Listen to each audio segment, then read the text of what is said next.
দুনিয়ায় তুমি একা এসেছো, তোমায় একাই যেতে হবে। দুনিয়ায় বাঁচতে গেলে তোমার কিন্তু একাই লড়াই করে বাঁচতে হবে। শুভ দুপুর বন্ধুরা, কেমন আছো? আর এটা কিন্তু আমার হচ্ছে আগের দিনের ভিডিও। আমি সেই দিন ভিডিও আপলোড দিতে পারি না, কারণ ভিডিও অনেক কাজ থাকে, কাটিং থাকে, এডিট থাকে, এই জন্য ছাড়া হয় না।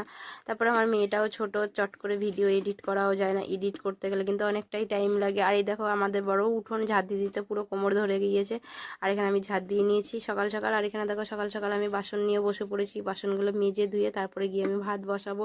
আর আমি সকাল সকাল উঠতে পারি না, কারণ আমি সকাল সকাল কদিন আগে উঠেছিলাম, সেই কারণে আমার মেয়েরও খুব জ্বর ঠান্ডা সর্দি সব লেগে গিয়েছিল, আমারও তার সাথে সাথে হয়েছিল, ওই জন্য একটু উঠতে উঠতে আমার লেট হয়ে যায়।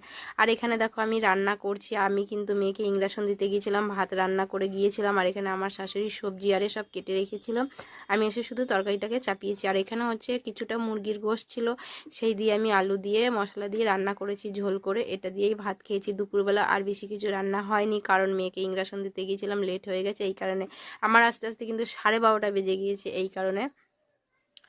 তো এই দেখো ভাত সবাইকে দিয়ে দিয়েছি, আমিও খেতে বসে পড়েছি। আমার মেয়ে পাশে শুয়ে আছে, শুয়ে শুয়ে খেলা করছে, আর আমি এখানে ভাত খাচ্ছি। আর আমার মেয়ে ছেলে দুজনেই ভাত খাচ্ছে। আর বাবুদের ভাত আমি দিয়ে দিয়েছি, বাবুরা নিয়ে গিয়েছে।